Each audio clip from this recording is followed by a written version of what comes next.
चलचित्र पेन्सन पट्टा यही भदौको 26 देखि प्रदर्शन हुन गइरहेको छ। अस्ति भर्खर विल्सन विक्रम राई र बुद्धि तामाङले चाहिँ एउटा पोडकास्टमा भनेको मलाई अहिले याद आयो। पेन्सन पट्टा चाहिँ दुईजना मान्छेले मात्रै हेर्दा हुन्छ अरे कि, एकजना विवाहित एकजना अविवाहित, दुईटा देशमा मात्रै हेरे हुन्छ अरे, एउटा विदेशमा एउटा स्वदेशमा। त्यसले गर्दाखेरि यो पेन्सन पट्टा लाउरेहरूसँग लाउरेको विषयवस्तुसँग सम्बन्धित भएको भएर यहाँ धेरै भूहरू हुनुहुन्छ होला। उहाँहरूको कथा हामीले पर्दामा कतिको ल्याउन सके या सकेनौँ त्यो हेरिसकेपछि यहाँले हामीलाई सुझाव पक्कै पनि दिनुहुन्छ।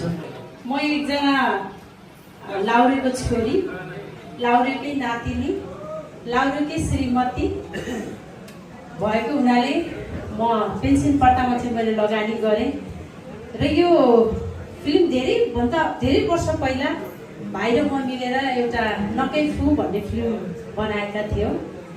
त्यो फिल्म सक्सेस हुने नहुने त्यो आफ्नै ठाउँमा छ।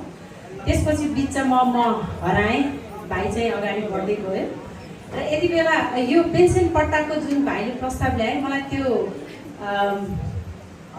जुन नाम छ नि पेन्सन पट्टा, त्यो शब्दले नै मलाई एकदमै एट्र्याक्सन गर्यो कि। अनि ल ठिक छ म लगानी गर्छु भनेर अघि बढेँ।